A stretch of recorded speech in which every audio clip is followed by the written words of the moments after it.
कैसे हो ट्रेडर्स। स्वागत है आपका ट्रेडिंग मास्टर्स चैनल पे। तो चलिए स्टार्ट करते हैं आज का टॉपिक। आज का टॉपिक है कि कैसे हम बाइनरी ऑप्शंस में सारी ट्रेड विन कर सकते हैं। कौन सी टिप्स एंड ट्रिक्स है जो हमें फॉलो करनी चाहिए जिससे हम बाइनरी ऑप्शंस में सारी ट्रेड विन कर सके। तो आज का टॉपिक है ये। लेकिन टॉपिक पे जाने से पहले अगर आप नए हो मेरे चैनल पे तो like share comment and subscribe कीजिए मेरे चैनल को, और अर्निंग से पहले अपने पैसे को लर्निंग पे इन्वेस्ट करें। चलिए, तो सबसे पहली चीज़ जो बहुत सारे लोग बोलते हैं मुझे कि हमें हर ट्रेड विन करनी है, ठीक है। यहाँ पे तो ये देखो, कोई भी बिजनेस हो, इसमें आपको मैं एक एग्जांपल दे रहा हूँ, एक उदाहरण दे रहा हूँ। कोई भी बिजनेस हो उसमें लॉस भी होता है, विन भी होता है। हर दिन मतलब कि एक जैसे नहीं होते। कभी आप प्रॉफिट कमाते हो, कभी लॉस करते हो। लेकिन आपका गोल क्या होना चाहिए कि मैं मैक्सिमम डे पूरे महीने में प्रॉफिट में रहूँ, ज़्यादातर दिन मतलब प्रॉफिट में रहूँ। वैसा ही बाइनरी ऑप्शंस में भी आपका मतलब कि माइंड वैसा ही चलना चाहिए। बाइनरी ऑप्शंस में आपको ये नहीं सोचना कि हर ट्रेड मुझे विन करनी है। हाँ ज़रूर, कोशिश आपको ज़रूर करनी है कि हर ट्रेड मेरी विन हो, ठीक है। कोशिश तो ज़रूर करनी है।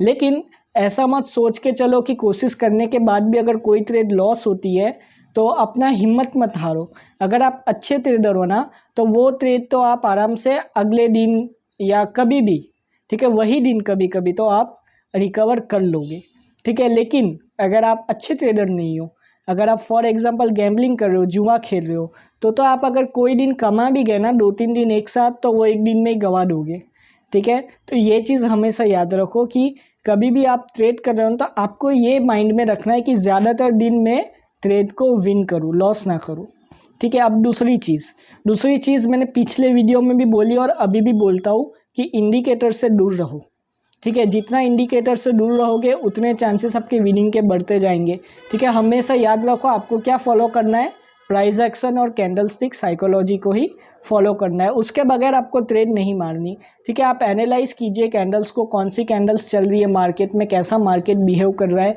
उसके बाद ही ट्रेड मारो। ऐसा ज़रूरी तो नहीं है हर कैंडल पे ट्रेड मारनी है। बहुत सारे लोग बिगिनर मुझे पूछते भी है कि हमें तो हर ट्रेड पे हर मतलब कि कैंडल पे ट्रेड मारनी है। ये चीज़ ज़रूरी नहीं है, ये चीज़ कहीं पर लिखी भी नहीं है और कहीं पर रूल भी नहीं है कि आपको हर ट्रेड पे ट्रेड मारनी है। अब पूरे दिन में हज़ारों कैंडल्स बनती है, उसमें से अगर आप सिर्फ 3-4 भी कैंडल प्रिडिक्ट कर लोगे ना तो बहुत अच्छी बात है। आपको अपनी अपॉर्चुनिटी देखनी है, ठीक है। वैसे तो हज़ारों मतलब कि हज़ारों कैंडल्स बनेगी, आप सब कैंडल पे ट्रेड मारने जाओगे तो आपका अकाउंट वैसे ही लॉस हो जाएगा, ठीक है। और हज़ारों ट्रेड कोई लेता भी नहीं है एक दिन में। ज़्यादा से ज़्यादा मैंने पहले भी बोला था, अभी भी बोलता हूँ कि अपनी ट्रेड साइज़ को कम करो, अपनी ट्रेड साइज़ को रखो, मतलब मैक्सिमम 10 तक रखो ट्रेड, ठीक है। और 10 के अंडर लो तो और भी अच्छा है, मेरे हिसाब से तो 5 भी लो तो बहुत अच्छा है, ठीक है। ऐसा ज़रूरी नहीं है, यहाँ पे क्वांटिटी मैटर नहीं करती, क्वालिटी मैटर करती है। आप कितना अच्छा ट्रेड लेते हो ये ज़रूरी है, ठीक है। अब नेक्स्ट चीज़ कौन सी है, उस पे जाने से पहले मैं सिर्फ आपका 1 सेकेंड ले रहा हूँ। अगर आपको मेरा 1-on-1 कोचिंग क्लास ज्वाइन करना है तो प्राइस और डिटेल्स मेरे कोचिंग क्लास की आपको इस वीडियो के डिस्क्रिप्शन में मिल जाएंगे। चलिए आगे चलते हैं। आगे की टॉपिक के अपने जो ट्रेड साइज़ है, अपनी जो मतलब कि आपने जो पैसे लगाए हैं ट्रेड पे, उसमें याद रखो कि आपका जो मतलब कि जो पर ट्रेड अमाउंट है ना, वो ऐसा नहीं होना चाहिए कि आप उसको अफोर्ड नहीं कर सकते लॉस करना। मैं बहुत सारे लोगों को देखता हूँ उनके अकाउंट में $1000 है, ठीक है। फॉर एग्जांपल $1000 है, तो वो क्या करते हैं, हर ट्रेड पे $100 लगा देते हैं। ये चीज़ सही नहीं है। ये तो आपने पूरा अपना 10% कैपिटल एक ही ट्रेड में लगा दिया, ये चीज़ भी सही नहीं है। आपको मैक्सिमम अगर $1000 है ना आपके पास, तो आपको $50 से ऊपर ट्रेड नहीं मारनी पर ट्रेड, ठीक है। और ये चीज़ तो याद ही रखो, अगर आप बिगिनिंग में आ रहे हो ना, तो मैं तो ऐसा ही बोलूँगा। हाँ, आपने अगर $10 इन्वेस्ट किया है जो कि मिनिमम डिपॉजिट है, अगर आपने $10 इन्वेस्ट किया है, वो आप मतलब कि $1 पर ट्रेड लगा रहे हो ना, तो $1 से नीचे तो आप ट्रेड ही नहीं मार सकते IQ ऑप्शन में। तो ठीक है, इट्स ओके, क्योंकि आपने $10 इन्वेस्ट किया है। लेकिन आपने $100 इन्वेस्ट किया, लेकिन फिर भी आप $10 लगा रहे हो पर ट्रेड, ये चीज़ सही नहीं है, क्योंकि आपने अपना 10% कैपिटल लगा दिया पर ट्रेड में। और अपने पोर्टफोलियो को अच्छे से रखो, ठीक है। ऐसा मत करो कि सारा का सारा पैसा आप एक ही जगह डाल दो। ऐसा वो एक कहावत भी है ना कि सारे अंडे एक बास्केट में नहीं डालने चाहिए, ठीक है, क्योंकि बास्केट गिरेगी तो सारे अंडे फूट जाएंगे। इससे अच्छा है कि मतलब सभी अंडे को संभाल के मतलब कि कुछ इसमें रखो, ये बास्केट में रखो, कुछ दूसरे बास्केट में रखो।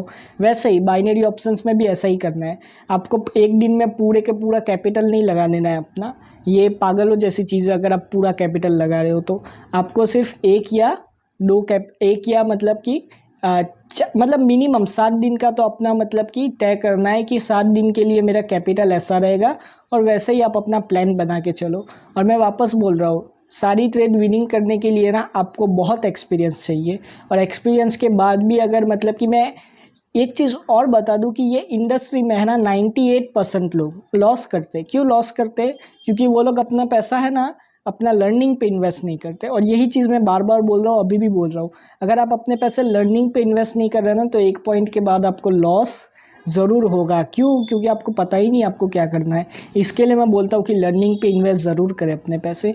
ऐसे ब्लाइंडली ट्रेड मार के कहीं पे भी जुआ खेल के लॉस करने से अच्छा है कि अपने पैसे लर्निंग पे डाल दो। वो लर्निंग वाले पैसे वैसे भी लॉस होने ही है अगर आप नहीं डालोगे लर्निंग पे, तो इससे अच्छा है कि लर्निंग पे डाल दो अपने पैसे। तो ये कुछ चीज़ें हैं आपको ज़रूर याद रखनी चाहिए बाइनरी ऑप्शंस में, और ट्राई कीजिए मैक्सिमम ट्रेड विन करना। ठीक है, आप हाँ ज़रूर, आप मतलब कि आप चाहते हो हर ट्रेड विन करना, ये आपका जो माइंड में है ये चीज़ गलत नहीं है। सब ट्रेडर चाहते हैं, कौन चाहते हैं? कोई नहीं चाहता लॉस हो उनकी ट्रेड, लेकिन मतलब कि आपको लॉस की भी तैयारी रखनी पड़ेगी अपने साथ। ऐसा नहीं कि मैंने बोला ना, हर दिन एक जैसे नहीं होते, हर दिन मार्केट भी एक जैसी नहीं होती। कभी कभी आपका लक चलता है, कभी कभी मार्केट ख़राब होता है। ठीक है, और जब मार्केट ख़राब होता है तो जाहिर सी बात है आपको लॉस होगा। तो वो लॉस होगा ना, तो उसमें मतलब ज़्यादा घबराने की बात नहीं है, इट्स ओके, वो वापस कवर हो जाएगा। चलिए, तो आज का टॉपिक इतना ही था। आशा करता हूँ आपको समझ में आया होगा। और अगर आपको मेरा 1-on-1 कोचिंग क्लास ज्वाइन करना है तो मेरा टेलीग्राम लिंक और ईमेल डिस्क्रिप्शन में मुझे कांटेक्ट करने के लिए आपकी मैं 1-on-1 क्लास लूँगा, जिसमें मैं सिर्फ आपको ही सिखाऊंगा। मेरे कोचिंग क्लास में 10 क्लासेस होगी, उसमें 6 क्लासेस के बाद आपको मेरे सामने ट्रेड करनी होगी। आपकी मैं लाइव ट्रेडिंग भी देखूँगा और सपोर्ट भी पूरा मिलेगा। और मतलब कि आप मेरे कोचिंग क्लास की प्राइस है $150। आप INR में कन्वर्ट कर लेना, उसे गूगल पे जाके $150 इन INR, तो आपको पता चल जाएगा। ठीक है, और अगर आपको मेरा स्टूडेंट का रिजल्ट्स देखना है तो टेलीग्राम चैनल लिंक डिस्क्रिप्शन में, और अगर ट्रेडिंग मास्टर्स का ऑफिशियल चैनल ज्वाइन करना है तो उसका भी लिंक डिस्क्रिप्शन में। So thank you, God bless you all and have a successful trading.